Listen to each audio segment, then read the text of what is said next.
नमस्ते जी नमस्ते। क्या हाल चाल आप लोगों के? होप सो आप सब लोग बढ़िया हैं, मैं भी बहुत बढ़िया हूँ। और अपन आगे बढ़ने जा रहे हैं।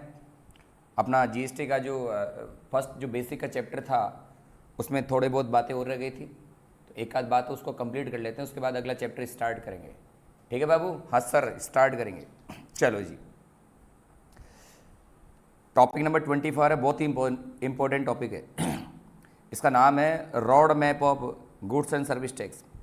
यानी जीएसटी को समझने के लिए मैंने आप लोगों के लिए रोड मैप तैयार किया है। इस रोड मैप के अकॉर्डिंग अगर आप जीएसटी पढ़ेंगे तो आपको पक्का जीएसटी समझ में आएगा। ठीक है बाबू? Yes sir. चलो स्टार्ट करते हैं।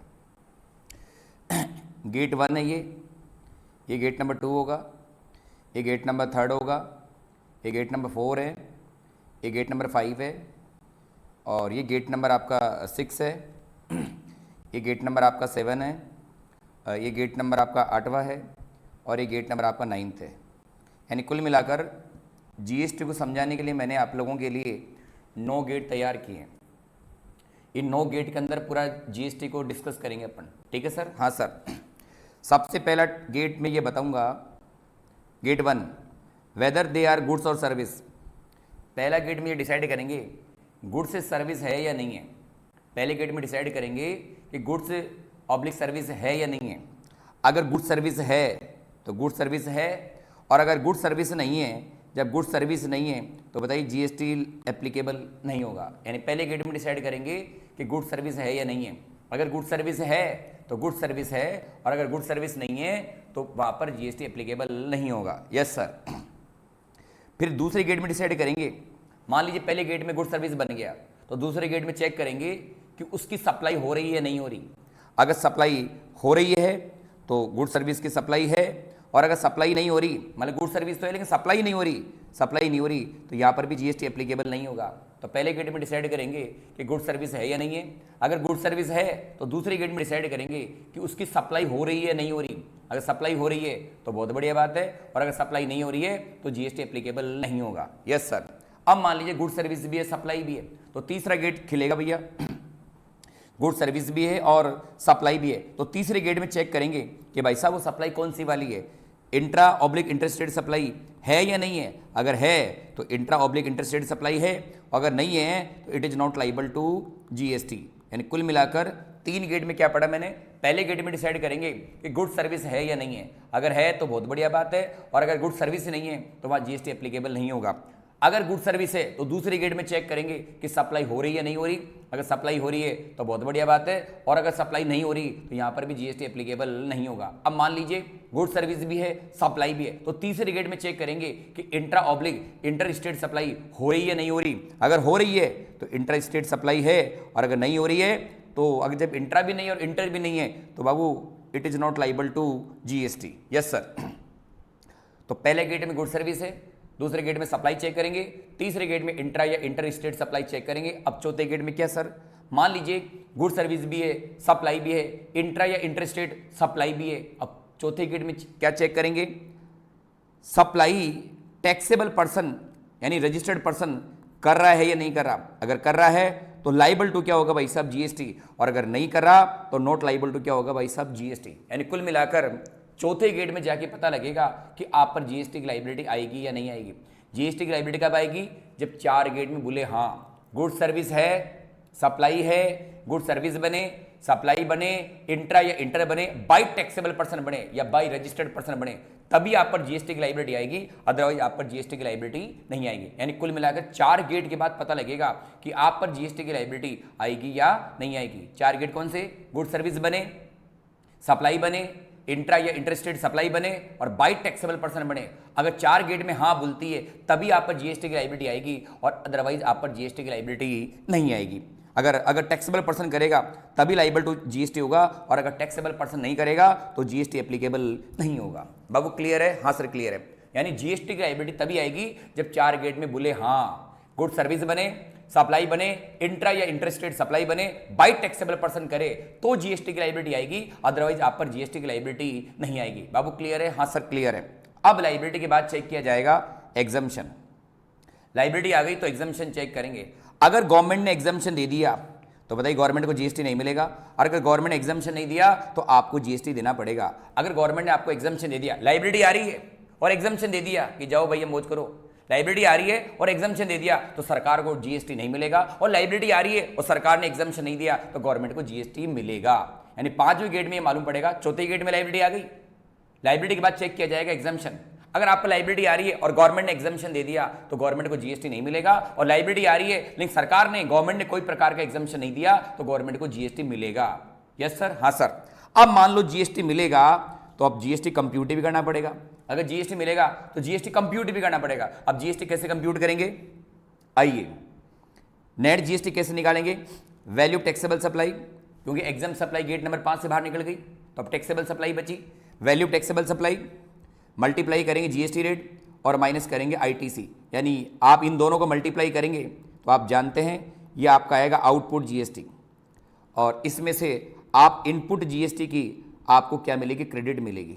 यानी आउटपुट जीएसटी में से अगर आप इनपुट जीएसटी की क्रेडिट घटा दो, आउटपुट जीएसटी में से अगर आप इनपुट जीएसटी घटा दो तो आपका नेट जीएसटी पेबल आ जाएगा। बाबू क्लियर है, हाँ सर क्लियर है। अब मान लीजिए जीएसटी कंप्यूट भी हो गया, अब जीएसटी पे कौन करेगा, तो आइए बाबू आगे गेट नंबर 7 के अंदर चेक करेंगे कि जीएसटी पेमेंट कौन करेगा। जीएसटी छठे गेट में जीएसटी कंप्यूट हो गया, अब कंप्यूटेड जीएसटी को पे कौन करेगा वो जानने जा रहे हैं। तो आइए, अगर गुड सर्विस नॉर्मल चार्ज में कवर हो रहे हैं, अगर गुड सर्विस नॉर्मल चार्ज में कवर हो रहे हैं तो जीएसटी का पेमेंट करेगा सप्लायर।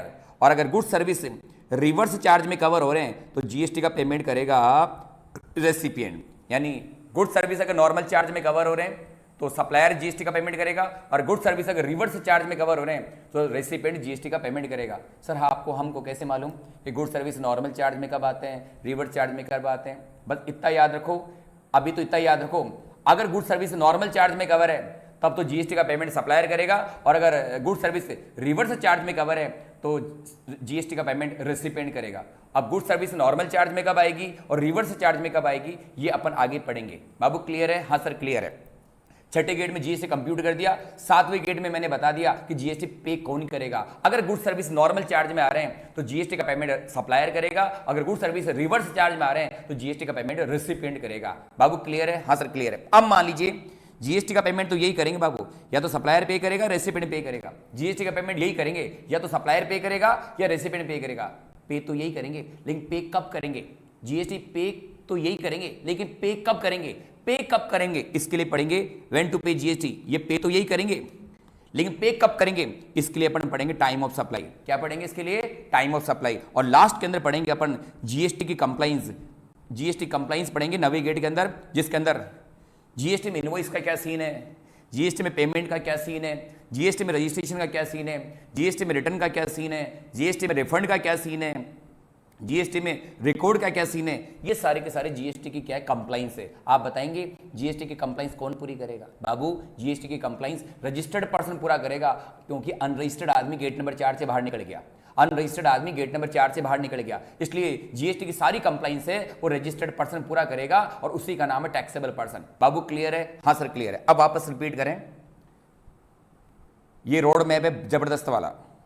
पहले गेट में अपन डिसाइड करेंगे गुड सर्विस है या नहीं है, दूसरे गेट में डिसाइड करेंगे कि सप्लाई हो रही है नहीं हो रही, तीसरे गेट में डिसाइड करेंगे कि भैया इंट्रा या इंटरस्टेट सप्लाई, इंट्रा या इंटरस्टेट को पहले गेट में डिसाइड करेंगे गुड सर्विस है या नहीं है, दूसरे गेट में डिसाइड करेंगे सप्लाई को, तीसरे गेट में डिसाइड करेंगे इंट्रा या इंटरस्टेट सप्लाई को, चौथे गेट में डिसाइड करेंगे टैक्सेबल पर्सन को, पांचवें गेट में डिसाइड करेंगे एग्जम्पशन को, छठे गेट में डिसाइड करेंगे कंप्यूटेशन को, सातवें के अंदर होगा जीएसटी कौन पे करेगा, आठवें में जीएसटी कब पे करेंगे, और नवे में जीएसटी की कंप्लाइंस पढ़ेंगे। और जीएसटी की सारी कंप्लाइंस रजिस्टर्ड पर्सन पूरा करेगा, टैक्सेबल पर्सन पूरा करेगा। बाबू क्लियर है? Yes sir. अब आप एक बात बताइए मेरे को, हिंदुस्तान में जीएसटी से बचने के 5 गेट हैं, 5 गेट से बाहर निकल गए तो फिर तो मौजा ही मौजा। हिंदुस्तान में जीएसटी से बचने के 5 गेट है, अगर आप 5 गेट से बाहर निकल गए तो फिर तो मौज ही मौजे भाई साहब। 5 गेट कौन से हैं? गुड सर्विस नहीं बने गेट 1 से बाहर, सप्लाई नहीं बने गेट 2 से बाहर, इंट्रा या इंटरस्टेट सप्लाई नहीं बने गेट नंबर 3 से बाहर, टैक्सेबल पर्सन नहीं करे चौथे गेट से बाहर, और आप एग्जाम्पशन में कवर हो गए तो 5वें गेट से बाहर। हिंदुस्तान में जीएसटी से बचने के 5 गेट हैं। अगर 5 गेट से बाहर हो गए तो जीएसटी से मुक्ति मिल गई। 5 गेट से बाहर हो गए तो जीएसटी से मुक्ति मिल गई। अगर 5 गेट से बाहर नहीं हो सके तो आपको जीएसटी पे करना पड़ेगा। जब पे करना पड़ेगा तो छठे गेट में जीएसटी कंप्यूट होगा, 7वें में कौन पे करेगा, 8वें में कब पे करेगा और 9वें में जीएसटी की कंप्लाइंस पूरी करनी पड़ेगी। बाबू क्लियर है? इसका मतलब है जीएसटी से बचना है तो 5 गेट है। अगर 5 गेट से बाहर निकल गए तो आपको जीएसटी नहीं लगेगा। कब? कौन से 5 गेट? गुड सर्विस नहीं बने, गेट 1 से बाहर। सप्लाई नहीं बने, गेट नंबर 2 से बाहर। इंट्रा या इंटरस्टेट सप्लाई नहीं बने, गेट नंबर 3 से बाहर। टैक्सेबल पर्सन नहीं करे, गेट नंबर 4 से बाहर। और एग्जामिशन में कवर हो गए, गेट 5 से बाहर। 5 गेट से बाहर हो गए तब तो जीएसटी से आपको मिल गई मुक्ति। और अगर आप 5 गेट से बाहर नहीं हो सके तो फिर तो आपको जीएसटी देना ही पड़ेगा। जब जीएसटी देना पड़ेगा तो छठे गेट में कंप्यूट करेंगे, 7वें में कौन पे करेगा, 8वें में कब पे करेगा और 9वें गेट में डिसाइड करेंगे जीएसटी की कंप्लाइंस। बाबू क्लियर है? हाँ सर क्लियर है, कोई दिक्कत वाली बात नहीं है। तो उम्मीद करता हूं इस तरीके से अगर आप जीएसटी पढ़ेंगे तो प्रॉपर तरीके से आपको जीएसटी समझ में आएगा। अब मैं कहना क्या जा रहा हूं, आराम से सुनिए उसको। बेटा ये बेसिक का चैप्टर चल रहा है, ये ऑलमोस्ट खत्म हो गया आज। आप ही बताइए ये जितने गेट हैं ये सिस्टमेटिक है या नहीं है? सारे के सारे गेट सिस्टमेटिक है। अगर आप इस तरीके से जीएसटी पढ़ेंगे तो प्रॉपर तरीके से सिस्टमेटिक तरीके से आपको जीएसटी समझ में आएगा। अगर आप उल्टी सीधे तरीके से पढ़ेंगे तो जीएसटी कभी समझ में नहीं आएगा। जैसे जैसे मैंने गेट बताया, गेट 1, 1, 2, 3, 4, 5, 6, 7, 8, 9, इस 9 गेट को अगर आप सिस्टमेटिक पढ़ेंगे तो ही आपको जीएसटी कंप्लीट तरीके से समझ में आएगा। Yes sir. तो आप समझिए मैं कैसे पढ़ाऊंगा। अगले चैप्टर के अंदर गुड सर्विस पढ़ेंगे, उसका अगला चैप्टर सप्लाई का होगा, उसका अगला चैप्टर इंट्रा या इंटरस्टेट सप्लाई का होगा, उसका अगला चैप्टर टैक्सेबल पर्सन का होगा, उसका अगला चैप्टर एग्जम्पशन का होगा, उसका अगला चैप्टर कंप्यूटेशन का होगा, उसका अगला चैप्टर कौन पे करे जीएसटी, उसका अगला चैप्टर कब पे करेंगे जीएसटी, और 9th चैप्टर के अंदर पढ़ेंगे जीएसटी की कंप्लाइंस। यानी जितने गेट है उतने चैप्टर पढ़ेंगे अपन। बाबू क्लियर है? यानी अपन ने जितने गेट बना रखे हैं उसी के हिसाब से अपन आगे जाके चैप्टर पढ़ेंगे। यानी अगला चैप्टर अपन पढ़ेंगे गुड सर्विस का होगा, उसका अगला चैप्टर अपन सप्लाई का पढ़ेंगे, उसका अगला चैप्टर इंट्रा या इंटरस्टेट सप्लाई का पढ़ेंगे, उसके बाद अपन टैक्सेबल पर्सन पढ़ेंगे, उसके बाद अपन एग्जम्पशन पढ़ेंगे, उसके बाद जीएसटी कंप्यूट करेंगे, उसके बाद जीएसटी कौन पे करेगा, उसके बाद जीएसटी कब पे करेंगे, उसके बाद में जीएसटी की कंप्लाइंस पढ़ेंगे। अगर आप इस तरीके से आप जीएसटी पढ़ेंगे तो आपको प्रॉपर तरीके से कॉन्फिडेंस के साथ में जीएसटी समझ में आएगा। बाबू क्लियर है? हाँ सर क्लियर है।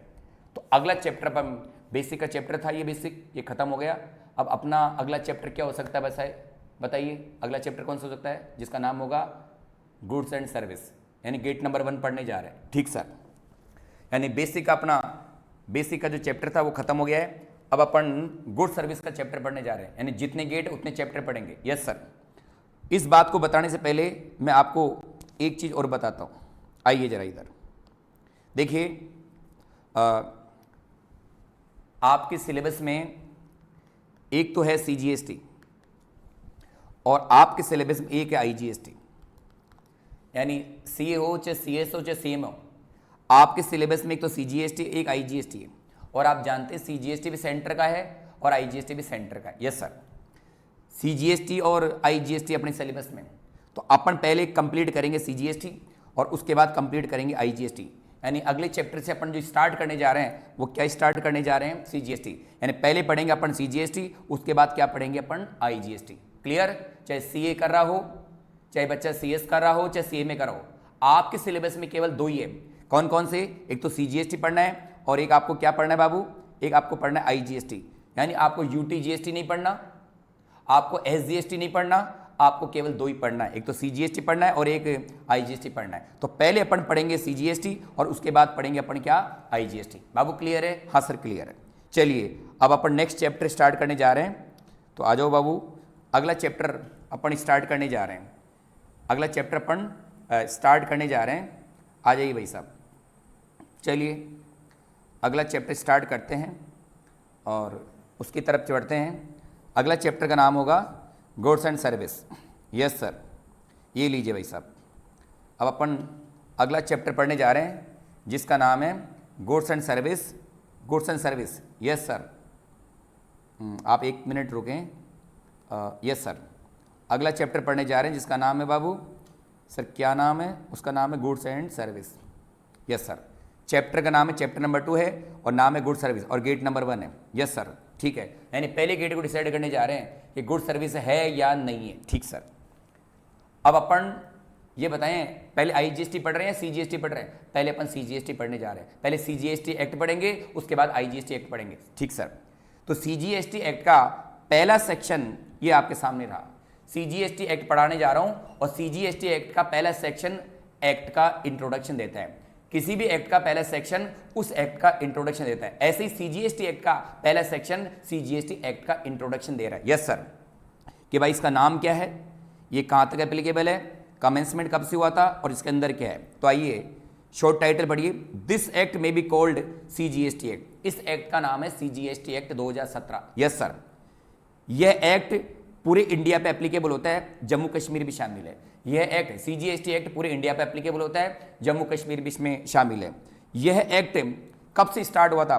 तो यह एक्ट 1 जुलाई 2017 से एप्लीकेबल हुआ था, लेकिन जम्मू कश्मीर पे ये स्टार्ट हुआ था 8 जुलाई 2017 से। तो मैंने बोला इसका नाम सीजीएसटी एक्ट है, ये पूरे इंडिया पे एप्लीकेबल है इंक्लूडिंग जम्मू एंड कश्मीर। और सीजीएसटी एक्ट 1 जुलाई 2017 से पूरे इंडिया पे एप्लीकेबल हुआ, लेकिन जम्मू कश्मीर पर एप्लीकेबल हुआ 8 जुलाई 2017 से। यस सर, और इस एक्ट के अंदर 174 सेक्शन है और 3 इसके अंदर शेड्यूल है। इस एक्ट के अंदर 174 सेक्शन है और 3 इसके अंदर क्या है, शेड्यूल है। तो मैंने बताया सीजीएसटी एक्ट का पहला सेक्शन इस एक्ट का इंट्रोडक्शन देता है। सीजीएसटी एक्ट का पहला सेक्शन सीजीएसटी एक्ट का इंट्रोडक्शन देता है। और इंट्रोडक्शन में 4 बातें बोली कि मेरा नाम सीजीएसटी एक्ट 2017 है, मैं पूरी इंडिया पर एप्लीकेबल हूं, जम्मू कश्मीर भी शामिल है, और मैं 1 जुलाई 2017 से एप्लीकेबल हुआ, लेकिन जम्मू कश्मीर पर मैं 8 जुलाई 2017 से एप्लीकेबल हुआ। और लास्ट में बोला कि मेरे अंदर 174 सेक्शन है और 3 शेड्यूल है। मेरे अंदर 174 सेक्शन है और 3 शेड्यूल है। कुल मिलाकर पहला सेक्शन जीएसटी एक्ट का सीजीएसटी एक्ट का इंट्रोडक्शन दे दिया। बाबू क्लियर है? हाँ सर क्लियर है। और ये अगला ये नोट एक इंडिया, ये एक्ट पूरे इंडिया पर लागू होता है। ये एक्ट पूरे इंडिया पर लागू होता है और इंडिया में ये सब कुछ शामिल है, आप सब जानते हैं। ये ज़मीन हमारी है, ज़मीन के ऊपर जो एयर है वो भी हमारा है, TWI भी हमारा है, TWI के ऊपर एयर वो भी हमारा है, और एक्सक्लूसिव इकोनॉमिक जोन भी बना रखे हैं, ये भी सब इंडिया के पार्ट माने जाएंगे। ये सब क्या है, इंडिया है। और सीजीएसटी एक्ट पूरे इंडिया पर एप्लीकेबल होता है। बाबू क्लियर है? हाँ सर क्लियर है। आगे बढ़ो।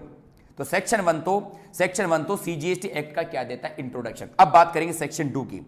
सेक्शन 2 में क्या है बाबू, कोई सा भी एक्ट हो, सभी एक्ट में कुछ टेक्निकल वर्ड्स होते हैं, सभी एक्ट में कुछ टेक्निकल वर्ड्स होते हैं। जब तक टेक्निकल वर्ड्स का मतलब समझ में नहीं आएगा वो एक्ट समझ में नहीं आएगा। जब तक टेक्निकल वर्ड्स को अपन डिफाइन नहीं कर लेते तब तक वो एक्ट समझ में नहीं आएगा। तो बताइए, सीजीएसटी एक्ट को समझने के लिए भी कुछ टेक्निकल वर्ड्स हैं, उनको डिफाइन करना पड़ेगा। यानी टेक्निकल वर्ड्स की डेफिनेशन पढ़ेंगे तभी आपको सीजीएसटी एक्ट समझ में आएगा, और टेक्निकल वर्ड्स को अगर अपन डिफाइन नहीं कर पाते हैं तो सीजीएसटी एक्ट समझ में नहीं आएगा। यानी सेक्शन 2 में टेक्निकल वर्ड्स की डेफिनेशन दी जाती है। बाबू क्लियर है? हाँ सर क्लियर है। तो सेक्शन 2 में क्या आएगा, डेफिनेशन ऑफ टेक्निकल वर्ड्स। क्योंकि टेक्निकल वर्ड्स को समझेंगे नहीं तब तक सीजीएसटी एक्ट समझ में नहीं आएगा, इसलिए सेक्शन 2 में टेक्निकल वर्ड्स की डेफिनेशन दे रखी है। बाबू क्लियर है? हाँ सर क्लियर है। तो definition of technical words section 2 है, और इसमें क्या है, these will be discuss with relevant topic. ये लिखा है कि डेफिनेशन को अलग से नहीं पढ़ेंगे। मैंने ये लिखा है डेफिनेशन को अलग से नहीं पढ़ेंगे, जैसे टॉपिक आएगा वैसे डेफिनेशन पढ़ेंगे। यानी टॉपिक से पहले क्या पढ़ी जाएगी, डेफिनेशन। मैंने बोला टॉप डेफिनेशन को अपन अलग से नहीं पढ़ेंगे, टेक्निकल वर्ड्स की डेफिनेशन अपन अलग से नहीं पढ़ेंगे, जैसे टॉपिक आएगा उससे पहले पढ़ी जाएगी डेफिनेशन। डेफिनेशन पढ़ेंगे तभी वो टॉपिक समझ में आएगा, और डेफिनेशन नहीं पढ़ेंगे तो वो टॉपिक समझ में नहीं आएगा। तो क्या निष्कर्ष निकला, टेक्निकल वर्ड्स की डेफिनेशन अपन अलग से नहीं पढ़ेंगे, टॉपिक के साथ पढ़ेंगे। टेक्निकल वर्ड्स की डेफिनेशन अपन अलग से नहीं पढ़ेंगे, टॉपिक के साथ पढ़ के चलेंगे। बाबू क्लियर है? हाँ सर क्लियर है। तो पहला सेक्शन एक्ट का इंट्रोडक्शन है, पहले सेक्शन सीजीएसटी एक्ट का इंट्रोडक्शन है, और दूसरे सेक्शन में टेक्निकल वर्ड्स की डेफिनेशन है जो अपन टॉपिक के साथ पढ़ के चलेंगे। बाबू क्लियर है? हाँ सर क्लियर है।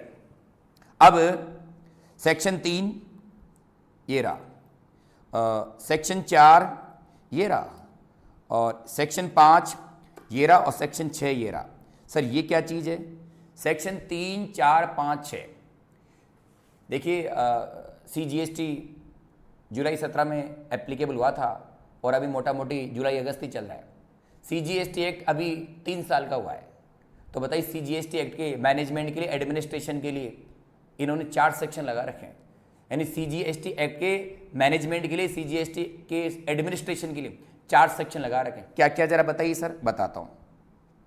सीजीएसटी के लिए, सीजीएसटी एक्ट के लिए, सीजीएसटी के एडमिनिस्ट्रेशन के लिए, ये एडमिनिस्ट्रेशन है बेटा, सीजीएसटी के एडमिनिस्ट्रेशन के लिए ऑफिसर्स को अपॉइंटमेंट किया गया सेक्शन 3 में। सीजीएसटी के एडमिनिस्ट्रेशन के लिए सपोर्टिंग स्टाफ का अपॉइंटमेंट किया सेक्शन 4 के अंदर। और सीजीएसटी के जो ऑफिसर है वो आपस में इंटरनल एक्सचेंज और एक्सटर्नल एक्सचेंज पावर भी कर सकते हैं। यानी कहने का मतलब मैं बोलूं, हाँ सर बताओ क्या बता रहे हैं आप। यस सर, सेक्शन 3, 4, 5, 6 सीजीएसटी के लिए ऑफिसर्स का अपॉइंटमेंट किया गया सेक्शन 3 में। सीजीएसटी के लिए सपोर्टिंग स्टाफ का अपॉइंटमेंट किया गया सेक्शन 4 में। यानी सीजीएसटी जो बच्चा है ये बेटा 3 साल का बच्चा है, अभी जुलाई 17 में पैदा हुआ है, अभी जुलाई अगस्त 20 चल रही है, तो बताइए 3.5 साल का बच्चा हुआ है। इसलिए इस बच्चे की देखभाल करने के लिए ऑफिसर्स का अपॉइंटमेंट किया गया सेक्शन 3 में और सपोर्टिंग स्टाफ का अपॉइंटमेंट किया सेक्शन 4 में। तो कह सकता हूं क्या 3 और 4 में जिन लोगों का अपॉइंटमेंट है बताओ वो सीजीएसटी की अथॉरिटी हो गई। इन 3 और 4 में जिनका 3 और 4 के अंदर जिन पर्सन का अपॉइंटमेंट किया गया वो सारे के सारे सीजीएसटी की क्या है, अथॉरिटी है। क्या है, अथॉरिटी। ऑफिसर से अथॉरिटी है। क्लियर है, हाँ सर क्लियर है। तो सेक्शन 3 में ऑफिसर्स का अपॉइंटमेंट किया गया, सेक्शन 4 में सपोर्टिंग स्टाफ का अपॉइंटमेंट किया गया। अब 5वां क्या है, छठा क्या है। सेक्शन 5 में इंटरनल एक्सचेंज जो पावर है, सर समझाइए, मैं बताता हूं। जैसे मान लीजिए, जैसे मैं बताता हूं आपको, ये सीजीएसटी है, ये मिस्टर एक्स है और ये मिस्टर वाई है। ये सीनियर ऑफिसर है, ये इसका सीनियर ऑफिसर है, ये सीनियर ऑफिसर है और ये जूनियर ऑफिसर है। तो सेक्शन 4 बोलता है, सॉरी 5 बोलता है, सेक्शन 5 बोलता है ये सीनियर ऑफिसर है, ये जूनियर ऑफिसर है। मान लीजिए कभी जूनियर ऑफिसर छुट्टी पे चला गया, कहीं घूमने चला गया, भाई छुट्टी तो ले ही सकता है ना। सीजीएसटी का जूनियर ऑफिसर कहीं चला गया, घूमने चला गया या कहीं चला गया, काम पर नहीं आया, तो सीजीएसटी का जो जूनियर ऑफिसर वो छुट्टी पर है, तो सीनियर ऑफिसर जूनियर की पावर को यूज कर सकता है। सीनियर ऑफिसर जूनियर की पावर को यूज कर सकता है। कभी कभार ऐसा भी हो सकता है कि भाई सीनियर छुट्टी पे चला गया, जूनियर काम पर आएगा, तो जब सीनियर छुट्टी पे चला जाएगा तो सीनियर अपने पावर को डेलीगेट कर सकता है जूनियर को। यानी कहने का मतलब सेक्शन 5 ही बोलता है कि जूनियर सीनियर की पावर को यूज कर सकता है और सीनियर जूनियर की पावर को यूज कर सकता है। सीनियर जूनियर की, जूनियर सीनियर की पावर को यूज कर सकता है। इसको बोलते हैं इंटरनल एक्सचेंज ऑफ पावर। क्या बोलते हैं, इंटरनल एक्सचेंज ऑफ पावर। यानी सीजीएसटी का सीनियर ऑफिसर जूनियर की पावर यूज कर सकता है और जूनियर ऑफिसर सीनियर की पावर को यूज कर सकता है। यानी दोनों अधिकारी आपस में अपने पावर को एक दूसरे को ट्रांसफर कर सकते हैं, एक दूसरे की पावर को वो यूज कर सकते हैं। ये तो हुई सेक्शन 5 की बात, जिसे बोलते हैं इंटरनल एक्सचेंज ऑफ पावर। यानी सीजीएसटी का सीनियर जूनियर की पावर को यूज कर सकता है और जूनियर सीनियर की पावर को यूज कर सकता है। Yes sir. अब आइए जरा, अब सेक्शन 6 क्या है।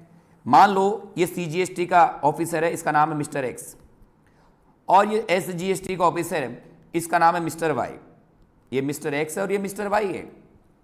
अब यहां पर क्या चीज है, तो सेक्शन 6 बोल रहे हैं सीजीएसटी का ऑफिसर एसजीएसटी के पावर को यूज कर सकता है और एसजीएसटी का ऑफिसर सीजीएसटी के पावर को यूज कर सकता है। यानी कहने का मतलब इसको बोलते हैं एक्सटर्नल एक्सचेंज ऑफ पावर। क्या बोलते हैं, एक्सटर्नल एक्सचेंज ऑफ पावर। तो बताइए सीजीएसटी के लिए 4 सेक्शन हो गए, 3, 4, 5, 6। 3 क्या बोलता है, 3 सीजीएसटी के लिए ऑफिसर्स का अपॉइंटमेंट किया गया सेक्शन 3 के अंदर, सेक्शन 4 के अंदर सपोर्टिंग स्टाफ का अपॉइंटमेंट किया गया, और सेक्शन 5 क्या बोलता है, इंटरनल एक्सचेंज पावर भी पॉसिबल है और एक्सटर्नल एक्सचेंज पावर भी पॉसिबल है। यानी जूनियर सीनियर के पावर को यूज कर सकता है और जूनियर सीनियर जूनियर की पावर को यूज कर सकता है, उसको बोलते हैं इंटरनल एक्सचेंज पावर। और सीजीएसटी का ऑफिसर एसजीएसटी के ऑफिसर के पावर यूज कर सकता है और एसजीएसटी का ऑफिसर सीजीएसटी के ऑफिसर की पावर को यूज कर सकता है। बाबू क्लियर है, हाँ सर क्लियर है। तो ये आपके सेक्शन 3, 4, 5, 6 जो मैंने आपको सारे बता दिए। ये 3 के अंदर देखिए, ये सीजीएसटी के ऑफिसर्स का अपॉइंटमेंट किया गया, सेक्शन 4 के अंदर सपोर्टिंग स्टाफ का अपॉइंटमेंट किया गया, और सेक्शन 5 के अंदर इंटरनल एक्सचेंज ऑफ पावर है और सेक्शन 6 के अंदर एक्सटर्नल एक्सचेंज ऑफ पावर है। बाबू क्लियर है, हाँ सर क्लियर है। अब बताइए, यस सर, अब अपना टॉपिक क्या था बाबू, अपना टॉपिक था गुड सर्विस। और मैंने कहा था टॉपिक से पहले पढ़ी जाएगी गुड सर्विस का मतलब गेट 1 पढ़ने जा रहे हैं। गुड सर्विस का मतलब क्या है, गेट 1 ही तो है ये। गुड सर्विस को अपन डिफाइन करें गेट 1 के अंदर। अब बताइए, ये अपना टॉपिक है, लेकिन पहले टॉपिक पढ़ा जाएगा, पहले डेफिनेशन पढ़ी जाएगी। मैंने कहा था पीछे भी, अभी बोला था पीछे, क्या टॉपिक से पहले पढ़ी जाएगी डेफिनेशन। डेफिनेशन समझ में आएगी तभी आपको टॉपिक समझ में आएगा, और डेफिनेशन समझ में नहीं आएगी तो टॉपिक समझ में नहीं आएगा। यानी गुड सर्विस अपना टॉपिक है। गुड सर्विस को पढ़ने से पहले कुछ डेफिनेशन पढ़ी जाएगी। गुड सर्विस को पढ़ने से पहले कुछ डेफिनेशन पढ़ी जाएगी। अगर वो डेफिनेशन समझ में आएगी तभी आपको गुड सर्विस समझ में आएगा, और डेफिनेशन समझ में नहीं आएगी तो गुड सर्विस नाम का टॉपिक आपको समझ में नहीं आएगा। बाबू क्लियर है? हाँ सर क्लियर है। तो आइए जरा, गुड सर्विस तो दूर की बात है, अपन पहले कुछ डेफिनेशन पढ़ने जा रहे हैं। Yes sir. Money section 2 subsection 75, money किसे कहेंगे जरा पढ़िए। इंडियन लीगल टेंडर यानी Indian currency, foreign currency, cheque, promissory note, bills of exchange, letter of credit, draft, pay order, traveller cheque, money order, postal और electronic remittance or any other instrument recognized by RBI when used as consideration to settle an obligation or exchange with Indian legal tender of another denomination। ये कह रहा है, कभी माया जानते हो money क्या होती है? मनी जानते, मनी क्या होती है? नहीं सर हम नहीं जानते, आप बताइए। मनी बताऊं आपको? मैं बताता हूं मनी क्या होती है। कभी 10 रुपए का नोट देखा आपने? 10 रुपए का नोट देखा है? Yes sir. 10 रुपए के नोट पर 10 रुपए लिखे हुए रहते हैं। Yes sir. तो 10 रुपए के नोट पर 10 रुपए लिखा हुआ वो तो फेस वैल्यू है, और उस नोट की मार्केट वैल्यू भी 10 रुपए ही है। यानी फेस वैल्यू भी 10 रुपए और मार्केट वैल्यू भी 10 रुपए। यानी जिसकी मार्केट वैल्यू और फेस वैल्यू बराबर है, जिसकी फेस वैल्यू 10 रुपए, मार्केट वैल्यू भी 10 रुपए। 10 रुपए का नोट है, फेस वैल्यू 10 रुपए और उसके मार्केट वैल्यू भी कितनी? 10 रुपए। हमारा जिसकी मार्केट वैल्यू और फेस वैल्यू बराबर है, जिसकी फेस वैल्यू और मार्केट वैल्यू बराबर है, वो सब मनी की डेफिनेशन में शामिल किए जाएंगे। मैंने क्या बोला? जिसकी फेस वैल्यू और मार्केट वैल्यू बराबर है। 100 रुपए का नोट देखा है? हाँ सर देखा है। 100 रुपए के नोट के अंदर 100 रुपए लिखा हुआ है, वो उसकी फेस वैल्यू है, और उसकी मार्केट वैल्यू भी कितनी है? 100 रुपए ही है। यानी जिसकी मार्केट वैल्यू और फेस वैल्यू बराबर है, वो सब मनी की डेफिनेशन में शामिल किए जाएंगे। तो बताइए इन सब की फेस वैल्यू और मार्केट वैल्यू बराबर। आप देख लीजिए, मान लो चेक के अंदर 10,000 लिखा हुआ है, चेक के अंदर 10,000 रुपये लिखा हुआ है, तो फेस वैल्यू कितनी? 10,000 रुपये, और चेक की मार्केट वैल्यू भी कितनी? 10,000 रुपये। तो जिसकी मार्केट वैल्यू फेस वैल्यू बराबर है, वो सब मनी की डेफिनेशन में शामिल किए जाएंगे। Yes sir. बताइए इन सब की फेस वैल्यू और मार्केट वैल्यू क्या है? बताइए। बराबर है, ये सब बराबर है, ये सब मनी की डेफिनेशन शामिल किए जाएंगे। यानी जिस किसी की फेस वैल्यू और मार्केट वैल्यू बराबर है, वो सब मनी के अंदर शामिल किए जाएंगे। Yes sir. इन सब की मार्केट वैल्यू और फेस वैल्यू क्या होती है? बराबर होती है, इसलिए इन सबको मनी माना जाता है। Yes sir. और इस मनी का क्या यूज होगा आप जानते हैं? इस मनी का क्या यूज होगा? तो ऑब्लिगेशन को सेटल करने में काम आएगा, ऑब्लिगेशन पे करने में काम आएगा, या कोई करेंसी को एक्सचेंज करने में भी काम आ सकता है। ऑब्लिगेशन पे करने में काम आएगा या करेंसी को एक्सचेंज करने में भी काम आ सकता है। कुल मिलाकर मनी किसे कहेंगे? जिसकी मार्केट वैल्यू और फेस वैल्यू बराबर है। जिसकी मार्केट वैल्यू, ये कैश आ गया, चेक आ गया, डीडी आ गया, पे ऑर्डर आ गया, मनी ऑर्डर आ गया, इन सब की मार्केट वैल्यू और फेस वैल्यू बराबर होती है, तो इन सबको मनी की डेफिनेशन में शामिल करेंगे। क्लियर है? हाँ सर क्लियर है। लेकिन मनी में किसे शामिल? लेकिन उस currency but shall not include any currency that is held for numismatic। numismatic value होती है जिसकी, numismatic वैल्यू उसे बोलते हैं जिसकी मार्केट वैल्यू और फेस वैल्यू बराबर नहीं होती। जिसकी मार्केट वैल्यू फेस वैल्यू बराबर नहीं होती, उस करेंसी को बोलते हैं numismatic वैल्यू। जैसे आपने सुना होगा पहले चांदी के सिक्के होते थे, तो बताओ उनकी फेस वैल्यू कम है लेकिन मार्केट वैल्यू बहुत तगड़ी है। उनकी फेस वैल्यू कम है लेकिन मार्केट वैल्यू बहुत तगड़ी है। तो जिस करेंसी ऊपर कवर होती है, वैसे नॉर्मली करेंसी की मार्केट वैल्यू फेस वैल्यू बराबर होती है, लेकिन जो ओल्ड करेंसी होती है ना, तो उनकी मार्केट वैल्यू क्या होती है? ज्यादा होती है और फेस वैल्यू कम होती है। तो मैंने बोला जिस करेंसी की मार्केट वैल्यू और फेस वैल्यू बराबर नहीं है, उसको बोलते हैं नुमिस्मेटिक वैल्यू वाली करेंसी। उसको बोलते हैं नुमिस्मेटिक वैल्यू वाली करेंसी। तो जिस करेंसी की मार्केट वैल्यू फेस वैल्यू बराबर नहीं है, उस करेंसी को मनी की डेफिनेशन में शामिल नहीं करेंगे। तो बताइए कौन सी वाली करेंसी मनी की डेफिनेशन में आएगी? जो करेंसी चल रही है, क्योंकि उसकी मार्केट वैल्यू फेस वैल्यू बराबर है। तो जो करेंसी चल रही है उसकी मार्केट वैल्यू फेस वैल्यू बराबर है, वो वाली करेंसी तो मनी की डेफिनेशन में आएगी। ये ओल्ड करेंसी होती है जिसके मार्केट वैल्यू और फेस वैल्यू बराबर नहीं है, वो वाली करेंसी मनी की डेफिनेशन में नहीं आएगी। बाबू क्लियर है? हाँ सर क्लियर है। तो क्रक्स क्या निकला? जिस किसी की मार्केट वैल्यू फेस वैल्यू बराबर है वो सब मनी की डेफिनेशन में शामिल किए जाएंगे, लेकिन जिस करेंसी की मार्केट वैल्यू फेस वैल्यू बराबर नहीं है, नुमिस्मेटिक वैल्यू, जिस करेंसी की मार्केट वैल्यू फेस वैल्यू बराबर नहीं है, वो वाली करेंसी मनी की डेफिनेशन में नहीं आएगी। बाबू क्लियर है? हाँ सर क्लियर है। तो बाबू मनी तो क्लियर कर दिया मैंने, मनी की डेफिनेशन तो क्लियर हो गई। Yes sir. अब आगे बढ़ेंगे अपन। यस सर, मनी की डेफिनेशन तो हो गई clear.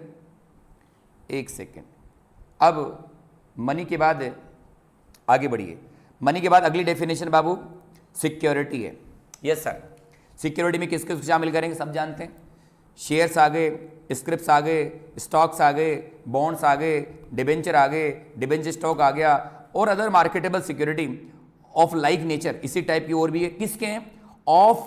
Of any incorporated company और अदर बॉडी कॉर्पोरेट। बाबू ये बोल रहा है जो कंपनी इनकॉर्पोरेट हो गई, और आपको मालूम है सभी कंपनी को कंपनी लॉ 2013 में इनकॉर्पोरेट होना ही पड़ेगा, यानी कुल मिलाकर कंपनी के शेयर हो, स्क्रिप्ट्स हो, स्टॉक्स हो, बॉन्ड्स हो, डिबेंचर हो, कुछ भी हो, ये सब सिक्योरिटी की डेफिनेशन में शामिल किए जाएंगे। यानी कंपनी के जितने भी होते हैं, शेयर है, स्टॉक्स है, डिबेंचर है, बॉन्ड एटसेट्रा, ये सब सिक्योरिटी की डेफिनेशन में शामिल किए जाएंगे। Yes sir. दूसरा, ये भी सिक्योरिटी है, ये भी सिक्योरिटी, ये भी सिक्योरिटी, और ये भी सिक्योरिटी। दूसरा पढ़िए, कलेक्टिव इन्वेस्टमेंट स्कीम में अगर इन्वेस्टर को मिलती है यूनिट, कलेक्टिव इन्वेस्टमेंट स्कीम के अंदर अगर इन्वेस्टर को यूनिट मिलती है तो वो यूनिट भी सिक्योरिटी मानी जाएगी। कलेक्टिव इन्वेस्टमेंट स्कीम में अगर इन्वेस्टर को यूनिट मिलती है तो वो यूनिट भी सिक्योरिटी मानी जाएगी। Yes sir. और म्यूचुअल फंड में, म्यूचुअल फंड वाले अगर इन्वेस्टर को यूनिट इश्यू करते हैं, म्यूचुअल फंड वाले इन्वेस्टर को अगर यूनिट इश्यू करते हैं तो वो यूनिट भी सिक्योरिटी मानी जाएगी। बाबू क्लियर है? हाँ सर क्लियर है। तो कंपनी की सब कुछ सिक्योरिटी है। कलेक्टिव इन्वेस्टमेंट स्कीम में अगर आपको यूनिट मिली है तो वो भी सिक्योरिटी है, और म्यूचुअल फंड वाले अगर आपको यूनिट अलॉट करते हैं तो वो यूनिट भी सिक्योरिटी मानी जाएगी। बाबू क्लियर है? हाँ सर क्लियर है। अब बात करेंगे, मनी हो गया, सिक्योरिटी हो गया। अब बात करें बाबू एक्शनेबल क्लेम। आइए जरा क्या लिखा है, एक्शनेबल क्लेम क्या होगा? एक्शनेबल क्लेम में shall have the same meaning as assigned to it in section 3 of transfer property act 1882। Accordingly actionable claim means, ये कह रहा है सीजीएसटी में एक्शनेबल क्लेम का मतलब वही होगा जो ट्रांसफर प्रॉपर्टी एक्ट में दे रखा है। क्या बोला? सीजीएसटी के अंदर एक्शनेबल क्लेम का मतलब वही होगा जो ट्रांसफर ऑफ प्रॉपर्टी एक्ट 1882 में दे रखा है। तो बताइए, अपन को उस एक्ट में जाना ही पड़ेगा, मीनिंग वहीं से लाना पड़ेगा। हाँ सर वहीं से लाना पड़ेगा। आ जाओ। तो वो क्या बोल रहा है? Any a claim of any debts, yes sir, other than, जरा इधर आइए, पहले इधर आइए आप बताइए, डेट्स बोलो या लोन बोलो, एक ही बात है बेटा। लोन बोलो या डेट्स बोलो, ये दो टाइप के हो सकते हैं। हाँ सर दो टाइप के हो सकते हैं। या तो होगा सिक्योर्ड लोन या डेट्स, और यह होगा unsecured loan oblique debts. Loan debts दो ही टाइप के होते हैं, सिक्योर्ड अनसिक्योर्ड। सिक्योर्ड डेट्स है, इसका मतलब आपने कुछ रखा है, लोन तो दिया लेकिन कुछ रखा है। सिक्योर्ड डेट्स के अंदर बताइए, आपको मूवेबल प्रॉपर्टी भी मिल सकती है और इमूवेबल प्रॉपर्टी भी मिल सकती है। यानी अचल संपत्ति, इमूवेबल प्रॉपर्टी को गिरवी रख के लोन दिया तो भी सिक्योर्ड डेट्स है, और कोई मूवेबल प्रॉपर्टी को प्लेज हाइपोथिकेशन करके लोन दिया वो भी सिक्योर्ड डेट्स है। Yes sir. तो सिक्योर्ड डेट्स किससे सिक्योर होते हैं? इमूवेबल प्रॉपर्टी या मूवेबल प्रॉपर्टी से। अगर आपने इमूवेबल प्रॉपर्टी गिरवी रख के लोन दिया वो भी सिक्योर्ड डेट्स है, अगर आपने मूवेबल प्रॉपर्टी प्लेज हाइपोथिकेशन करके लोन दिया वो भी सिक्योर्ड डेट्स है। तो सिक्योर्ड डेट्स तो ये रहे, और जिस डेट्स पर कोई सिक्योरिटी नहीं है, न तो मूवेबल की है न इमूवेबल की है, वो है अनसिक्योर्ड डेट्स है, और वो अनसिक्योर्ड डेट्स यहां पर माने जाएंगे, क्या माने जाएंगे? Actionable claim. जितने भी अनसिक्योर्ड डेट्स हैं वो सारे के सारे क्या माने जाएंगे? Actionable claim. चलें सर? हाँ सर चलो, आ जाओ बाबू आ जाओ। Yes sir. ये देखिए, a claim to any debts other than debts secured by mortgage of immovable property और hypothecation pledge of movable property. तो बताइए ब्रैकेट में जो लिखा हुआ है वो सिक्योर डेट्स है। ब्रैकेट में क्या लिखा हुआ है? Secure dates. सिक्योर डेट्स के अलावा, तो बताइए अलावा कौन से बचे? सिक्योर डेट्स के अदर देन, बोला अदर देन सिक्योर डेट्स के अलावा कौन से बचे? Unsecure debt. जितने भी अनसिक्योर डेट्स हैं, जितने भी अनसिक्योर डेट्स हैं वो सब एक्शनेबल क्लेम की कैटेगरी में शामिल होंगे। जितने भी अनसिक्योर डेट्स हैं वो सब एक्शनेबल क्लेम की कैटेगरी में शामिल होंगे। यस सर, ये आपका अनसिक्योर डेट्स है और ये माना जाएगा एक्शनेबल क्लेम। ठीक सर। दूसरा इधर आइए बाबू, पहले इधर आइए। मान लीजिए मैंने एक दुकानदार से लैपटॉप खरीदा। लैपटॉप खरीद लिया मैंने, और लैपटॉप खरीद लिया, पेमेंट भी कर दिया। मैंने कहा दुकानदार लैपटॉप को तू यहीं रख ले, मैं थोड़ी देर में काम करके आ रहा हूं। लैपटॉप खरीद लिया, पेमेंट दे दिया। मैंने बोला शॉपकीपर को बोला, दुकानदार को बोला कि लैपटॉप को तू यहीं रख ले, मैं थोड़ी देर में आता हूं। बताइए दुकानदार के पास जो लैपटॉप रखा हुआ है उसमें मेरा बेनिफिशियल इंटरेस्ट है, क्यों? मैं पेमेंट कर चुका हूं। लैपटॉप मेरा है, दुकानदार के पास रखा हुआ है, लैपटॉप ले लिया, पेमेंट दे दिया, मैं किसी काम के लिए चला गया, कोई काम हो गया, तो दुकानदार के पास जो मेरा लैपटॉप रखा हुआ है, बताइए मैं उसका बेनिफिशियल ओनर हूं? Yes sir. यदि, और लैपटॉप क्या है? मूवेबल प्रॉपर्टी है, तो लैपटॉप के अंदर मेरा बेनिफिशियल इंटरेस्ट है, लैपटॉप के अंदर मेरा बेनिफिशियल राइट है। तो जितने भी मूवेबल प्रॉपर्टी में जो बेनिफिशियल राइट होता है, मूवेबल प्रॉपर्टी में जो बेनिफिशियल इंटरेस्ट है, वो सब भी एक्शनेबल क्लेम माने जाएंगे। बाबू क्लियर है? हाँ सर। मूवेबल प्रॉपर्टी में जो मेरा बेनिफिशियल इंटरेस्ट है, जो मेरा बेनिफिशियल राइट है, वो बेनिफिशियल राइट भी मेरे लिए एक्शनेबल क्लेम माना जाएगा। अब सर एक्शन का क्या मतलब हुआ, मैं बताऊं? अगर अनसिक्योर डेट का पेमेंट मेरे को नहीं मिलेगा तो बताइए कोर्ट के माध्यम से रिकवर करूंगा। ऐसे ही लैपटॉप का मैं बेनिफिशियल राइट हूं, लैपटॉप का बेनिफिशियल इंटरेस्ट है मेरे पास, बेनिफिशियल राइट है। अगर दुकानदार मेरे को लैपटॉप नहीं देता, मान लीजिए मैं काम करके आ गया और दुकानदार ने मेरे को लैपटॉप नहीं दिया, तो कोर्ट के माध्यम से उस लैपटॉप को मैं रिकवर कर सकता हूं। बाबू क्लियर है? हाँ सर क्लियर है। आ जाओ बाबू, यही यहां पर लिखा है। तो अनसिक्योर डेट जितने भी हैं वो भी मेरे लिए बनेंगे एक्शनेबल क्लेम, कोर्ट के माध्यम से रिकवर कर सकता हूं। और any beneficial interest in movable property, ये सब काट दीजिए, कोई मतलब की पॉइंट है। Any beneficial interest in movable property, वो भी मेरा एक्शनेबल क्लेम माना जाएगा। और एक्शनेबल क्लेम को कोर्ट के माध्यम से मैं रिकवर कर सकता हूं। तो बताइए एक्शनेबल क्लेम में कौन कौन आया? 2 पॉइंट आ गए। कौन कौन से सर? जितने भी अनसिक्योर डेट्स हैं वो भी एक्शनेबल क्लेम माने जाएंगे, और मूवेबल प्रॉपर्टी में अगर मेरा बेनिफिशियल इंटरेस्ट है या बेनिफिशियल कोई राइट है तो वो भी मेरे लिए एक्शनेबल क्लेम माना जाएगा। और एक्शनेबल क्लेम का रियलाइजेशन कोर्ट के माध्यम से किया जा सकता है। एक्शनेबल क्लेम का रियलाइजेशन कोर्ट के माध्यम से रिकवर किया जा सकता है। बाबू क्लियर है? हाँ सर क्लियर है।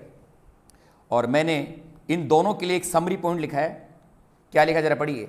राइट टू क्रक्स लिखा है मैंने, right to receive any benefit और assets, right to receive any benefit और एसेट जो कंटीजेंट है।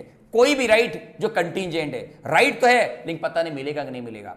जैसे अनसिक्योर डेट्स है, अनसिक्योर डेट्स उसमें मेरा राइट है लेकिन पता नहीं मिलेगा नहीं मिलेगा। कोई भी राइट जो कंटीजेंट है, कोई भी राइट जो कंटीजेंट है, वो सारे के सारे एक्शनेबल क्लेम की कैटेगरी में शामिल होंगे। जैसे लॉटरी है, लॉटरी मेरा राइट है, पता नहीं मिलेगा नहीं मिलेगा। लॉटरी है, गैम्बलिंग है, बेटिंग है, डिबेंचर है, बिल्स ऑफ एक्सचेंज है, प्रोमिसरी नोट्स है, बैंक गारंटी है, एफडी है, एरियर ऑफ रेंट है, इंश्योरेंस क्लेम है, अनसिक्योर्ड डेटर्स है, लिटिगेशन पेंडिंग है। ये सारे के सारे मेरे क्या राइट हैं लेकिन कंटीजेंट है। ये सारे मेरे क्या है? राइट्स हैं लेकिन कंटीजेंट है। तो जो भी राइट कंटीजेंट होते हैं वो सारे के सारे एक्शनेबल क्लेम की कैटेगरी में शामिल होंगे। जो भी राइट जो कंटीजेंट है, पता नहीं मिलेगा कि नहीं मिलेगा, जो भी राइट कंटीजेंट है वो सारे के सारे एक्शनेबल क्लेम की कैटेगरी में शामिल होगा। जैसे मान लीजिए अनसिक्योर्ड डेटर से 20 लाख का माल बेच दिया, तो बताइए मेरा राइट है पैसा लेना, लेकिन पता नहीं मिलेगा कि नहीं मिलेगा। इसलिए कहता हूं जितने भी राइट्स कंटीजेंट है, जो भी राइट कंटीजेंट है, वो सारे के सारे एक्शनेबल क्लेम की कैटेगरी में शामिल किए जाएंगे। बाबू क्लियर है? हाँ सर क्लियर है। ये हो गया अपना भैया, तीनों डेफिनेशन हो गई। तो मैंने कहा था गुड सर्विस को पढ़ने से पहले आपको रेलेवेंट डेफिनेशन पढ़नी पड़ेगी, रेलेवेंट डेफिनेशन पढ़नी पड़ेगी। और 3 डेफिनेशन पढ़ाई, एक मनी और एक सिक्योरिटी और एक एक्शनेबल क्लेम। अब पढ़ाने जा रहा हूं टॉपिक जिसका नाम है गुड्स। जीएसटी में गुड्स का क्या मतलब है और जीएसटी में सर्विस का क्या मतलब है। अब पढ़ाने जा रहा हूं गुड्स और सर्विस। तो डेफिनेशन पढ़ ली है, अब गुड्स को डिफाइन करूंगा और सर्विस को डिफाइन करूंगा। गुड्स सर्विस को डिफाइन करने का मतलब गेट 1 डिफाइन कर रहे हैं। गेट वन क्लियर कर रहे हैं कि गुड्स क्या बनेगा क्या नहीं बनेगा, सर्विस क्या बनेगा क्या नहीं बनेगा। यस सर, आ जाओ बाबू। ये देखिए बाबू, ये देखिए गुड्स किसे कहते हैं, ये मीनिंग पार्ट है, इसे गुड्स कहते हैं। ये इंक्लूजन पार्ट है, इनको भी गुड्स में शामिल करेंगे, और ये एक्सक्लूजन पार्ट है, इनको गुड्स नहीं मानेंगे। Meaning part, inclusion part, exclusion part. Yes sir, आइए जरा। तो मीनिंग पार्ट क्या कह रहा है जरा देखिए। Goods means every kind of movable property. Goods means every kind of movable property which can be shifted as such without any dismantling from one place to other place. ये बोला है जितनी भी मूवेबल प्रॉपर्टी है जिसको आप एक place से दूसरे प्लेस पर शिफ्ट कर सकते हैं बिना डिसमेंटल के, बिना तोड़फोड़ के। बताइए, जितनी भी मूवेबल प्रॉपर्टी है जिसको आप एक प्लेस से दूसरे प्लेस पर शिफ्ट कर सकते हैं बिना किसी तोड़फोड़ के, बिना किसी डिसमेंटल के, उन सभी मूवेबल प्रॉपर्टी को गुड्स मानेंगे। सीधी इजी लैंग्वेज बोलूं, जितनी भी मूवेबल प्रॉपर्टी है, जितनी भी मूवेबल प्रॉपर्टी है, जितनी भी चल संपत्ति हैं, जितनी भी मूवेबल प्रॉपर्टी है, उन सबको गुड्स में शामिल किया जाएगा। जितनी भी मूवेबल प्रॉपर्टी है उन सबको गुड्स की डेफिनेशन में शामिल किया जाएगा। बाबू क्लियर है? हाँ सर क्लियर है। जैसे मान लीजिए पेन है, अब इस पेन को इधर से इधर शिफ्ट कर सकता हूं बिना किसी तोड़फोड़ के, तो ये गुड्स बन गया। ये माउस है, इसको इधर से मैं इधर शिफ्ट कर सकता हूं बिना किसी डिसमेंटल के, गुड्स बन गया। यानी जितनी भी मूवेबल प्रॉपर्टी है, जिसको जितनी भी मूवेबल प्रॉपर्टी है उन सबको गुड्स की डेफिनेशन में शामिल किया जाएगा। यस सर, ये तो गुड्स बन गए। तो जितनी भी मूवेबल प्रॉपर्टी है वो गुड्स माने जाएंगे। अगला पढ़िए। इंक्लूजन का मतलब इनको गुड्स माना गया है, मतलब गुड्स मान लिया। जितने भी एक्शनेबल क्लेम है इनको भी गुड्स मान लिया, और जो जितने भी एक्शनेबल क्लेम है, इंश्योरेंस क्लेम है, अनसिक्योर्ड डेटर्स है, लॉटरी बेटिंग एटसेट्रा, जितने भी एक्शनेबल क्लेम है जो पीछे बताया था, यानी राइट जो कंटिजेंट है वो एक्शनेबल क्लेम है, और एक्शनेबल क्लेम को भी गुड्स मान लिया। तो जितने भी एक्शनेबल क्लेम है उनको गुड्स मान लिया। और ग्रोइंग क्रॉप्स, ग्रास और थिंग्स अटैच्ड और forming part of the land which are agreed to be served before supply or under a contract of supply। ये कह रहा है भाई साहब एक्शनेबल क्लेम को भी गुड्स माना गया है, और जो भी चीज जमीन से अटैच है, जो भी चीज जमीन से अटैच है, जैसे जमीन से क्या अटैच है, पेड़ है, ग्रास है, क्रॉप्स हैं, जो भी आइटम जमीन से अटैच है वो सब भी गुड्स की डेफिनेशन में शामिल किया जाएगा। बताइए, एक पेड़ जमीन पर खड़ा है, जमीन पर एक पेड़ खड़ा है तो उस पेड़ को भी यहां पर गुड्स माना जाएगा। जबकि पेड़ जमीन पर खड़ा है तो वो तो नेचर में तो इमूवेबल हो रहा है। वो पेड़ जो जमीन से अटैच है तो नेचर में क्या है, पता, इमूवेबल है। तो उस इमूवेबल पेड़ को भी यहां पर क्या माना जाए, गुड्स माना जाए। वैसे नॉर्मली मूवेबल प्रॉपर्टी को गुड्स बनती है, लेकिन जो आइटम जमीन से अटैच है, पेड़ हो गया, क्रॉप्स हो गया, ग्रास हो गई, ये सब भी जमीन से अटैच होते हैं, और इन सबको भी यहां पर गुड्स में शामिल कर लिया। तो बताइए, एक कोई पेड़ है, क्रॉप्स है, ग्रास है जो जमीन से अटैच है, वो सब गुड्स की डेफिनेशन में शामिल किए जाएंगे। यस सर, तो ये इसका मीनिंग था, और इन दोनों को गुड्स में शामिल करेंगे। अब किसको नहीं करेंगे? Following shall not be treated, goods नहीं मानेंगे। भाई साहब साफ लिख दिया, मनी और सिक्योरिटी को गुड्स नहीं मानेंगे। मनी को गुड्स नहीं मानेंगे और सिक्योरिटी को गुड्स नहीं मानेंगे। और मनी और सिक्योरिटी मैंने पीछे डिफाइन कर दी है। मनी गुड्स नहीं है और सिक्योरिटी भी गुड्स नहीं है, यानी मनी और सिक्योरिटी को गुड्स नहीं मानेंगे। यस सर, तो क्रक्स क्या निकला? जितनी भी मूवेबल प्रॉपर्टी है वो भी गुड्स है, जितनी भी मूवेबल प्रॉपर्टी है वो भी गुड्स है, और जो एक्शनेबल क्लेम है उसको गुड्स मान लिया, और जो जमीन से अटैच आइटम है उन सबको भी गुड्स नहीं मान लिया, लेकिन मनी और सिक्योरिटी को गुड्स नहीं माना गया। मनी और सिक्योरिटी को गुड्स नहीं माना गया। यस सर, आगे बढ़िए। तो ये गुड्स की डेफिनेशन थी। अब बात करेंगे अपन सर्विस की डेफिनेशन। सर क्या डेफिनेशन है? आओ, ये मीनिंग पार्ट है, ये एक्सक्लूजन है और ये इंक्लूजन है। क्या लिखा जरा? गुड्स सर्विस की definition, service means anything everything other than goods. Goods के अलावा जो भी है, गुड्स के अलावा जो भी है वो सब सर्विस माने जाएंगे। गुड्स के अलावा जो भी कुछ है, गुड्स तो मूवेबल प्रॉपर्टी है, मूवेबल प्रॉपर्टी गुड्स है, और गुड्स के अलावा जो भी कुछ है वो सारे के सारे सर्विस माने जाएंगे। तो service means anything other than goods, service means anything other than goods. Goods के अलावा जो भी कुछ है वो सारे के सारे सर्विस माने जाएंगे। Yes sir. अब किसको नहीं माना? तो मनी और सिक्योरिटी को सर्विस नहीं माना। ये लीजिए भाई साहब, मनी और सिक्योरिटी गुड्स भी नहीं है और सर्विस भी नहीं है, मनी और सिक्योरिटी गुड्स भी नहीं है और सर्विस भी नहीं है। बताओ मनी और सिक्योरिटी गुड्स भी नहीं है, सर्विस भी नहीं है, तो मतलब गेट 1 से बाहर निकल गया मामला, गेट 1 से बाहर निकल गया और जीएसटी का प्रोविजन एप्लीकेबल नहीं होगा। मनी और सिक्योरिटी गुड्स भी नहीं है, क्यों गुड्स नहीं माना, सर्विस भी नहीं है, तो मनी और सिक्योरिटी न गुड्स है न सर्विस है, तो गेट 1 से क्या हो गया, बाहर हो गया और यहां पर जीएसटी का प्रोविजन एप्लीकेबल नहीं होगा। बाबू क्लियर है? Yes sir. तो मैंने क्या बोला, गुड्स के अलावा जो भी कुछ है वो सब सर्विस है और मनी और सिक्योरिटी को सर्विस भी नहीं मानेंगे, और ऊपर गुड्स भी नहीं माना था, ऊपर गुड्स भी नहीं माना था, यानी मनी और सिक्योरिटी न गुड्स है और न सर्विस है। आगे बढ़िए, इंक्लूजन में देखिए, following shall be treated as service. मैंने भी बोला था मनी कुछ भी नहीं है, मनी न तो गुड्स है न सर्विस है, मनी कुछ भी नहीं है, मनी इज नथिंग, मनी कुछ भी नहीं है, न गुड्स है न सर्विस है, मनी तो कुछ भी नहीं है, लेकिन मनी यूज की एक्टिविटी और मनी कन्वर्जन की एक्टिविटी, ये देखिए आप, मनी यूज की एक्टिविटी और मनी कन्वर्जन की एक्टिविटी अगर पैसे के बदले की जाती है, मनी यूज की एक्टिविटी अभी बताऊंगा, मनी यूज की एक्टिविटी फॉर कंसीडरेशन और मनी कन्वर्जन की एक्टिविटी फॉर कंसीडरेशन की जाती है, तो ये सर्विस मानी जाएगी। मैंने क्या बोला, मनी कुछ भी नहीं है, मनी गुड्स भी नहीं है और सर्विस भी नहीं है, लेकिन मनी यूज की एक्टिविटी विद कंसीडरेशन और मनी कन्वर्जन की एक्टिविटी विद कंसीडरेशन, तो वो मामला सर्विस माना जाएगा, उसको सर्विस में शामिल करेंगे। क्लियर? हाँ सर क्लियर। आ जाओ, तो मनी यूज की एक्टिविटी अगर पैसे के बदले की जाती है तो सर्विस मानी जाएगी। जैसे एग्जांपल दिया मैंने, मिस्टर एक्स ने मान लीजिए मनी डिपॉजिट कराई है बैंक के अंदर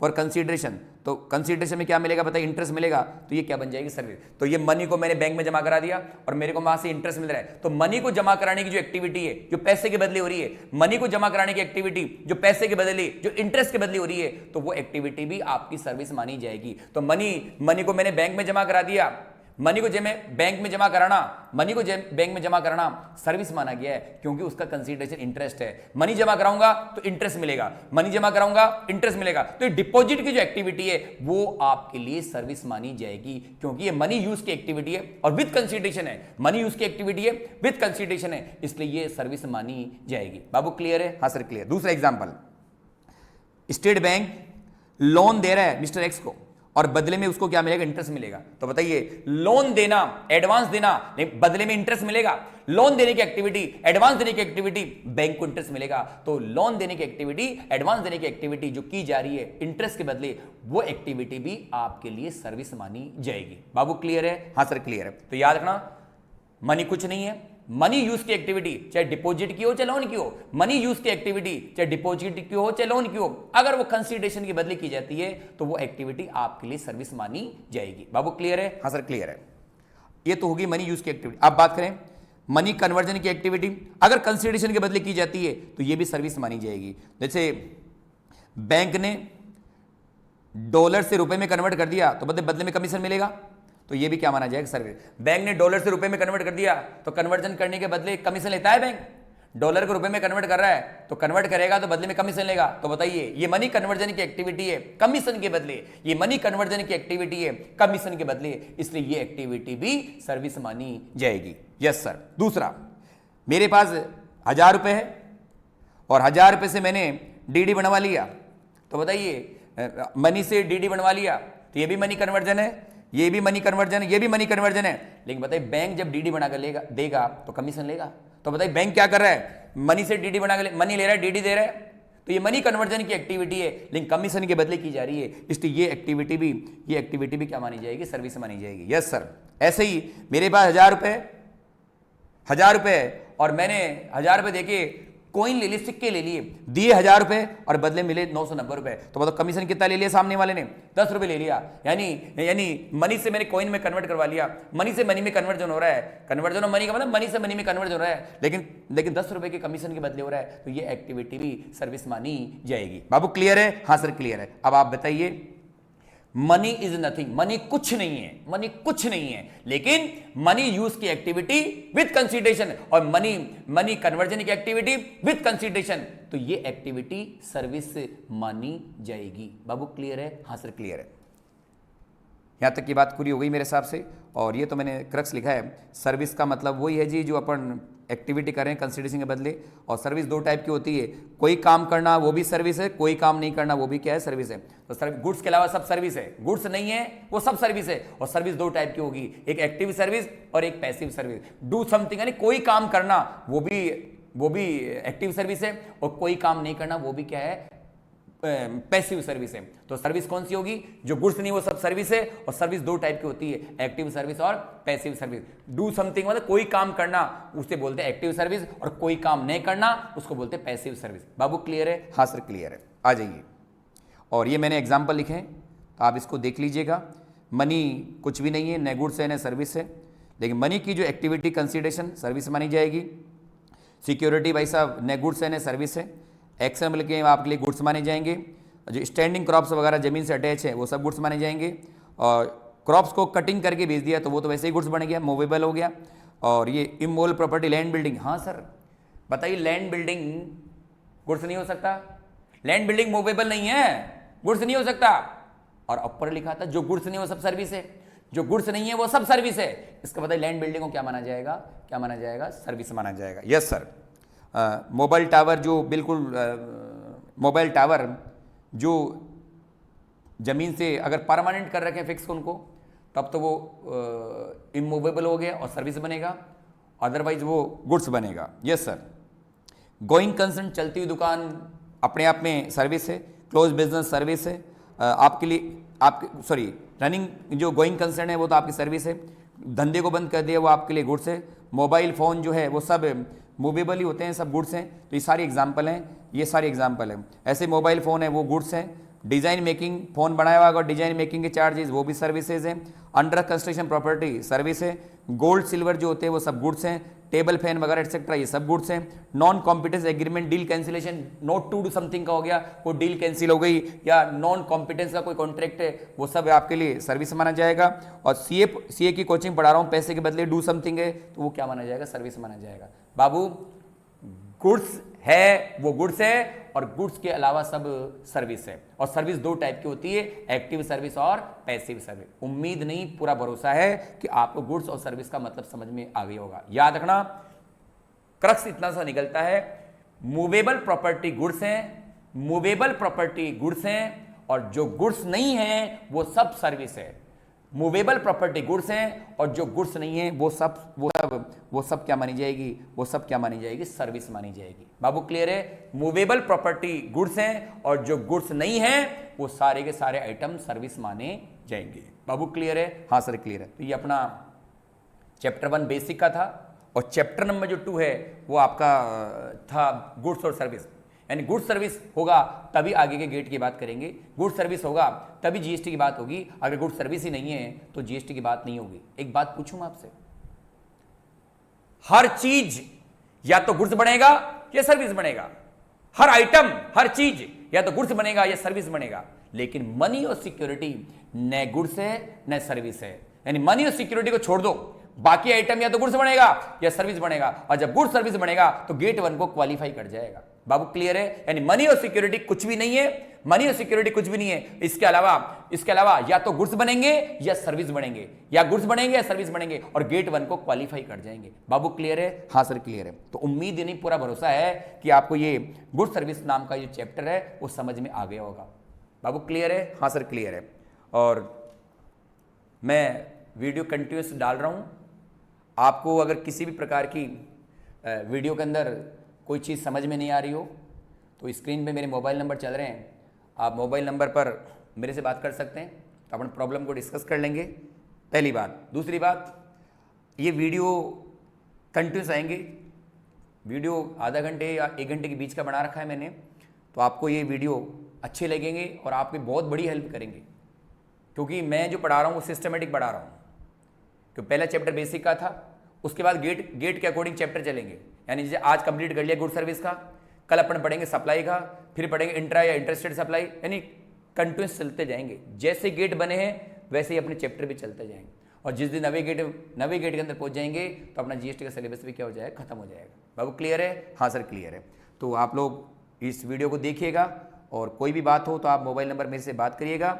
और ये जो है वीडियो अब आपको अच्छा लगे तो उसको लाइक सब्सक्राइब भी करिए, अपने दोस्तों को बताइए, अपने फ्रेंड्स को बताइए। कोई भी सीए करे, सीएस करे, सीएमए करे, कुछ भी करे। क्लियर बेटा? Yes sir, thank you very much.